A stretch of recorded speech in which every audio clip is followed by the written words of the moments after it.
i-describe ko siguro sa one word lang yung impression ko dito sa ADV 160. If I'm going to put it into one word, so ano, satisfied.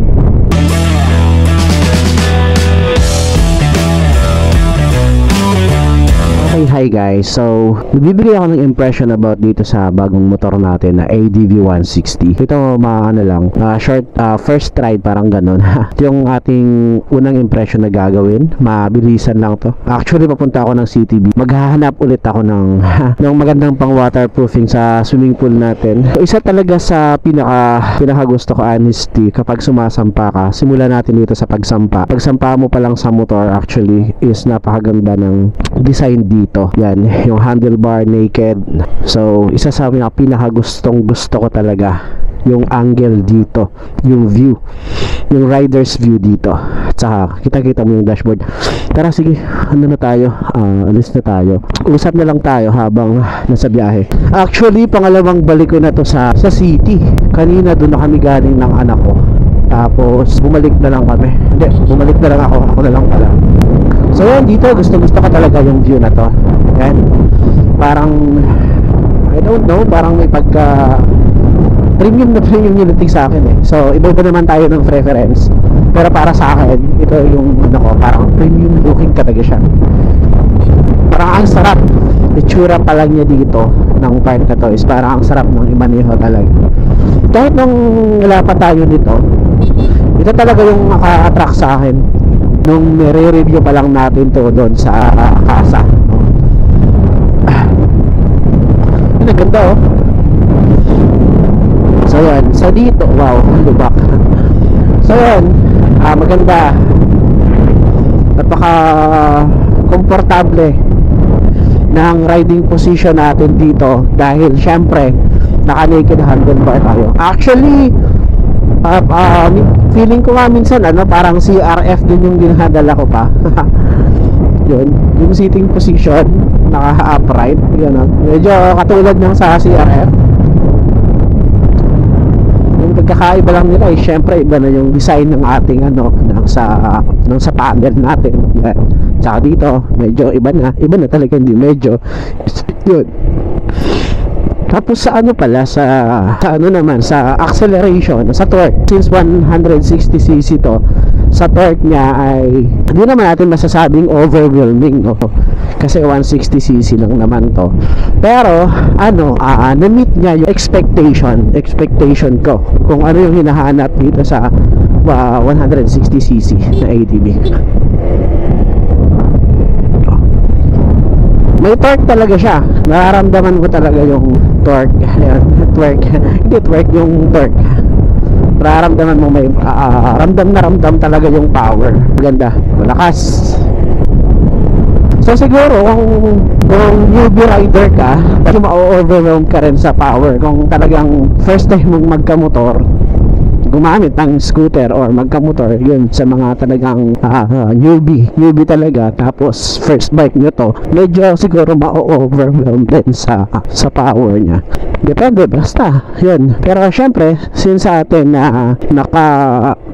sarili naman tayo sa mga ganitong CC, ganito, at saka nakahawak na rin tayo, naka-testing na rin tayo ng mga higher CC rin, kaya kumbaga sakto lang. Tulad nga ng sabi natin kanina is na-meet naman yung expectation natin sa specification niya doon sa performance na hinahanap natin sa kanya. So to cut it short, hindi tayo na-disappoint sa pagbili natin dito. Sa pagpili natin na palitan yung CRF natin ng ADV 160. So comfortable talaga siya, sa totoo lang. Ang gandang gamitin. Tsaka yung suspension naman, maganda rin yung play niya. Although medyo minsan kapag malalaki yun talaga yung lubak, tapos medyo malakas yung takbo mo, parang yung may tagtag, parang mafe-feel mo yung bounce. Ito yata yung sinasabing nila na medyo may tagtag yung suspension ng 160 compared sa 150, gano'n. Pero sa akin hindi naman issue kasi nakatry naman ako ng 150cc actually, pero hindi ko naman ma-experience yung ganun kasi saglit lang naman. Pero sa power talaga, I can say na medyo malayo talaga siya doon sa 150cc since nga ito ay 4 valves na, no? Sa akin yung sa shock hindi naman issue eh, kasi maganda yung play naman niya. Siguro isa rin sa factor nun kasi masyadong malutong yung pagkakaano ng gulong natin, yung tawag nito, yung hangin, masyado malakas yung hangin. Pero ayaw ko namang bawasan kasi ayaw kong i-sacrifice yung mags natin in case na nag-ater tayo dyan or may lubak na medyo malalim.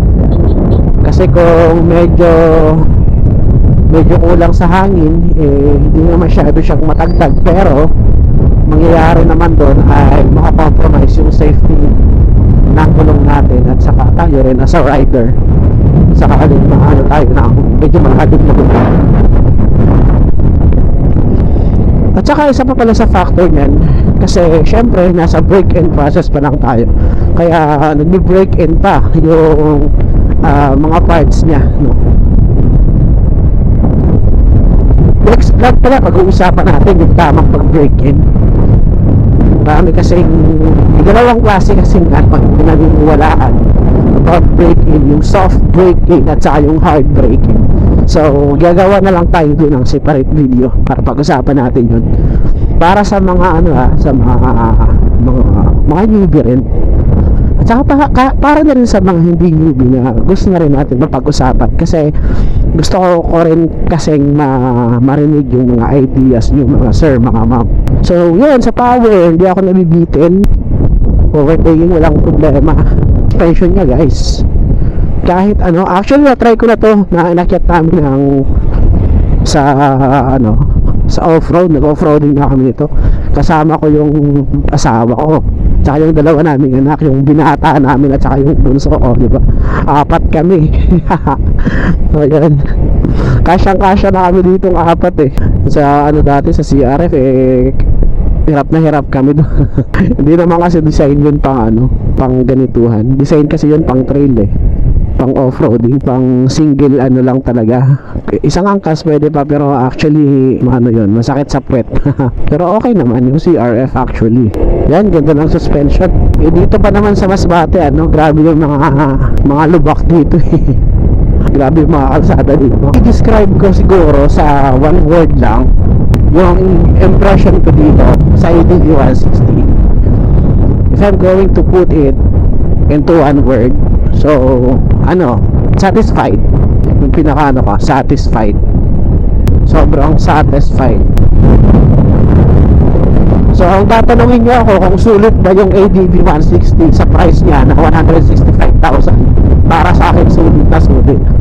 Tsaka maliban na pala doon, dati diba sabi ko ayoko ng keyless. Pero ngayon yan,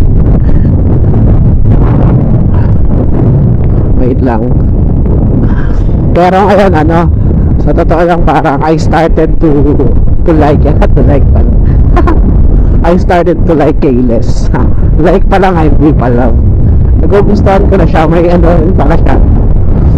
The only thing that concerns me about keyless kasi yun nga, pag nalowbat at saka minsan pero may solution naman doon. Syempre bili ka lang ng extra battery, pero syempre dagdag hassle pa rin. Pero ano pa ba sa keyless, yung concern ko yun, yung pagpailaw. Minsan it takes time, minsan papailawin mo muna yun yung remote before mag-activate. Pero hindi naman ganun katagal. Pero syempre, pero yun nga, isa sa mga rin niya, nakakatulong din kapag sasampa ka agad na nakaon naman yung remote, yun, pipindot ka na lang. Yung susi mo hindi mo na ilalabas sa bulsa, diba? Ganun. So maganda rin pala yung keyless. Sabay bawi, no? Okay, aminin ko naman, I started to like keyless na. Diba? At saka wala nang tayo magagawa keyless yung motor natin Tsaka yung ABS ang ganda pala talaga ng ng feature na ABS. First time ko rin kasi nakagamit ng nasa akin talaga na motor na may ABS talaga. So syempre sa ganda talaga ng feature ng ABS. So dagdag safety talaga siya. Kaya pag nag-brake ka na ganyan, front, di ba, hindi nagla-lock o yan. Ganun. Parang mas comfortable ka talaga na, hindi ko ma-explain kung basta mas komportable kang magdalhin yung motor, parang mas feel mo yung safety. Ganun. So, yun lang guys.